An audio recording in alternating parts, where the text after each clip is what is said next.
నమస్తే, welcome to reflection news. నేను Srinivas. Footpath మీదకు బండేసుకొచ్చిన వ్యక్తికి చుక్కలు చూపించిన బామ్మ వీడియో వైరల్గా మారింది. సమాజంలో జరిగే తప్పును ప్రశ్నించడానికి వయసుతో సంబంధం లేదని, కనీస బాధ్యత ఉంటే ఎవరైనా సమాజంలో మార్పు తీసుకురావచ్చని కేరళకు చెందిన ఒక వృద్ధురాలు నిరూపించారు. కోజికోడ్లోని ఎరంజిపాలెం జంక్షన్ వద్ద నిన్న జరిగిన ఒక ఆసక్తికర సంఘటన ఇప్పుడు సోషల్ మీడియాలో వైరల్ అవుతుంది. ట్రాఫిక్ నిబంధనలు పట్టించుకోకుండా ఫుట్పాత్ పైకి దూసుకొచ్చిన ఓ ద్విచక్ర వాహనదారుని ఆమె అడ్డుకున్న తీరు అందరినీ ఆశ్చర్యపరుస్తుంది.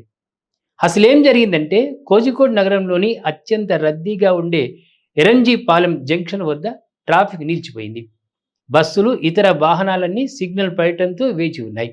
అయితే ఒక యువకుడు ట్రాఫిక్ నుంచి తప్పించుకోవడానికి తన స్కూటర్ను ఫుట్పాత్ పైకి ఎక్కించి పాదచారులకు ఆటంకం కలిగిస్తూ వేగంగా ముందుకు వెళ్లేందుకు ప్రయత్నించాడు.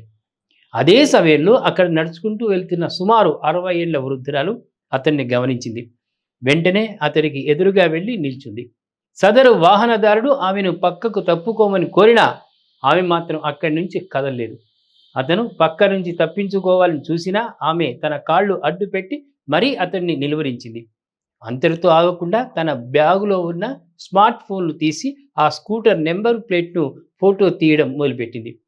దీంతో ఆమె పోలీసులకు ఫిర్యాదు చేస్తుందనే భయంతో ఆ యువకుడు చేసేదేమీ లేక తన స్కూటర్ను వెనక్కి తీసుకుని మళ్ళీ మెయిన్ రోడ్డుపైకి వెళ్ళి వాహనాల వరుసలో నిలబడ్డాడు.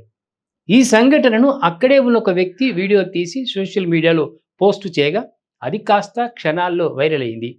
కేరళ మోటార్ వెహికల్ డిపార్ట్మెంట్ కూడా ఈ వీడియోను తన ఫేస్బుక్ ఖాతాలో షేర్ చేస్తూ ఆ బామ్మను ప్రశంసించింది. ఆమె ఎవరో గుర్తుపట్టి ఆమెకు తగిన గౌరవం ఇవ్వాలని వీడియో చూసిన వారు కోరుతున్నారు. ముఖ్యంగా నెటిజన్లు సూపర్ బామ్మ, సమాజానికి మీలాంటి వారు ఎంతో అవసరం అంటూ కామెంట్లు చేస్తున్నారు.